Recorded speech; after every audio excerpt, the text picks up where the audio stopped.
All right, welcome back to the channel. Thanks for coming back.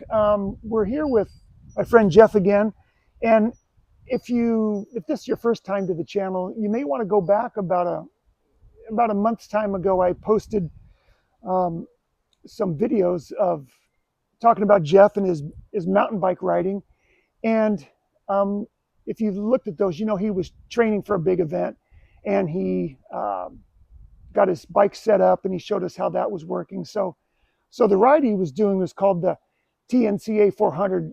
It's called the Trans Northern California. It's a ride. It's a mountain packing or mountain biking, Mountain bike packing, yeah. mountain bike packing ride. So, Yeah. so Jeff gave that a go, and we're going to talk about how that went and kind of what he learned and you know what he might do differently. Sounds like he may want to give it a go next year. So, kind of give us just kind of refresh everybody what the ride was, how the ride was configured, and what it was all about. So it's a 400-mile ride where you start in Reno and end in Mendocino. About 40,000 feet of climbing. Um, I didn't finish this year, which is unfortunate, but I made it about a third of the way. Um, and I'm happy. I'm happy that I made it that far, but most of what I was encountering was a lot of mechanical issues. Uh-huh.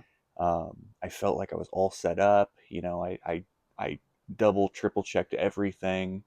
Um, and it's, 30 miles into it, I broke a spoke, which Oh, totally threw my wheel out of alignment. So I was trying to baby everything from there on out. Um, I'm a big guy, and yeah, so I yeah. put a lot of strain on regular things. So I kind of knew that going into it. So I just wanted to, give my bike like a triple check, and I felt like I did a really good job, but Uh-huh. you can't really control certain things. And so when Right. that spoke broke, it's a straight pull through, so it fell into the cassette. So I had to stop. I had to Uh-huh. grab some pliers, yank it out. That set me back maybe 30 minutes. Uh-huh. Um, and it broke at the nipple. So it wasn't a simple swap because I was carrying an extra spoke. Um, so I thought, I'm just going to keep going until something else comes along that makes me have to stop. Like maybe I'll deal with it at camp, or maybe I'll deal with it if I get a flat. But otherwise, I was just planning on babying it. Um, so I made it through that day. I got to the single track at the end of that day, Uh-huh. and was just kind of cruising through that. The time was just flying. That was I think the most surprising part is how quickly time was just going. It's like every time I stopped to look, it felt like I didn't get that far, but an hour and a half, 2 hours was passing. It was about 7 o'clock, and I'm getting to what was called Forest City. It used to be a huge mountain biking scene, but it's not so much anymore. Uh-huh. Um, they were having this huge party there for these like historical miners, something like that. So I got heckled as I went through, and Uh-huh. they're all drinking, having fun, and Uh-huh. whoa, slow down there, buddy, that sort of thing. And Uh-huh. it was funny, laughed it off. But about after that, I was kind of just feeling like, the first person I see um, camping, I'm going to stop and camp with them. Yeah. And so I think I was like 86 miles in on my Uh-huh. Garmin Uh-huh. Uh-huh. um, when I ran into one of the guys, and I was like, I'm done, I'm stopping. And he's like, you don't have to stop, you can keep going. He's like, you should keep going. I just got sick, and I needed to stop here. And um, um, yeah, we had all started together. And so Right. he said he'd been there for about an hour. And I was like, oh man, I'm so far behind, because I felt like I was moving pretty good. Um, but And yeah, what was the terrain like as soon as you started the ride? I mean, did it oh, it starts with a climb. okay? And were Hmm. you on a fire road or single track, or what was the ride like that first part? I mean, as far as the terrain. That first chunk is pretty much all fire road. Um, Going into the Sierras, the national forest, I think is the signs I saw. Uh-huh. Um, uh, yeah, so there were a couple hike bike sections that I rode up.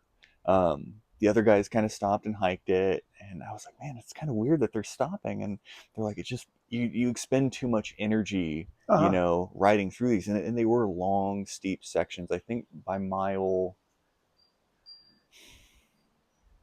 20, 25, we were almost at 4,000 feet of climbing, Uh-huh.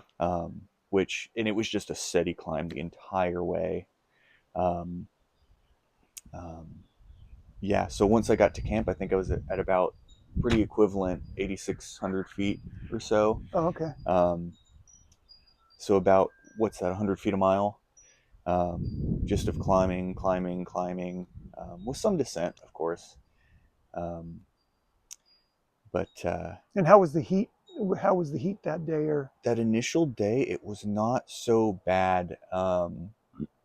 There was a bit of a breeze at times, that wasn't like stopping you, thankfully, but it was very nice to have that. I was wearing um, kind of like a mountain biking jersey, which I don't normally wear. I uh-huh. normally just wear like a cotton long sleeve, but this was like a long sleeve mountain biking jersey. So like the airflow was great. Um, Plenty of places to get water if Uh-huh. you needed it. I went through probably 8 liters Wow. just in the riding um, portion. Um, the other thing about the first day, so many mosquitoes. Anytime you stopped Oh. anywhere, it was just you would get swarmed, and they loved me. Uh-huh. Yeah, they love uh, certain people like me. They used to like me. They don't like them as much, but yeah, they used to like me. yeah, and it was like trying to fill my water. I had the squeeze bottle. That was kind of one of the things I learned is I need to figure some faster way of filtering water. Um, because when I was stopping at these creek sections, it was just you're getting swarmed, and it's just like bites on bites hurt, Oh you yeah. know. And so I'm having to swat, and so it's like I'm squeezing, trying to fill, the 5 liters that I have with me, Uh-huh. trying to squeeze, trying to get all uh, this water filled up because I'm so thirsty, of course, and just getting nailed again and again and again, and it took so long. Um, and one of the people, they had this really great system. They kind of like stuck this thing into the water and then just pushed it. It was like a um, some kind of pump where you just pushed on the end and it forced all the water into their thing, and they were done in 5 minutes. And I was there Wow. for maybe 20 minutes trying to fill just 5 liters, and I didn't get it. I got Uh-huh. probably 3 liters and was like, I just have to go because this Uh-huh. is just unbearable. Um, yeah, and at the end, I was thinking, hey, I'm going to fix my spoke. I started getting this creak from my cranks, or from Uh-huh. my chain. I couldn't figure out where it was coming from. I thought I'll lube my chain. I wouldn't think I'd have to that early, but lube my chain, change my spoke, kind of do some maintenance. By the time that I stopped, I think it was probably 7:30, almost 8. So I still had some daylight where I could have, Uh-huh. but I set up my hammock and I was out in the in the light. I Uh-huh. just fell right asleep. It was, yeah, I was exhausted. I had no idea. Um, but yeah, overall, that first day just kind of, it flew by. Um, One of the guys said that between the 60 and 80 mark is where he kind of gets feels overwhelmed and like, why am I doing this, and Uh-huh. why is this happening, and why Uh-huh. did I choose to do this, because he's done it before. Uh-huh. And I experienced that between mile 30 and 50. Uh-huh. I got to mile 30. I was riding with one of the guys that I know, and I was like, man, we've got to be like 50 miles in. He's like, we're almost to mile 30. And I was like, oh. And that's when I looked and saw we were like 4,500 feet of climbing, and we were still climbing. And Uh-huh. um, so yeah, I kind of experienced that from mile 30 to 50 that first day. Uh-huh. Just Yeah, because I mean, riding a mountain bike, it's just you don't make the ground that you do on a road bike, mm-mm. and plus you're carrying all that. I know we looked at your bike before. You had the hardtail, which is fairly light, but then you Mm-hmm. packed it all down. And Yeah. I mean, it's an aggressive bike, and that was set up for that kind of ride. But Mm-hmm. nonetheless, you're climbing and you got that weight, and you know over gravel and rock, you're not gonna. You just can't roll like you could otherwise. Yeah, so I think 3 of the 14 people that did it this year were all on salsa cutthroats, which are a bigger tire, kind of bike packing specific, but drop bars. Oh, Um, and there were a lot of drop bars, and pretty much everyone that was on a drop bar bike with skinnier tires, like from the start, just flew away from me. uh-huh, But I caught most of them on the downhill uh-huh, because my bike can handle so much more. It's the most of the guys were rigid suspension, no suspension. okay. Um, one guy dropped out super early because he lost his Garmin, his Oh, inReach, oh, so he wasn't being able to be tracked, and he had to run back and try to find it.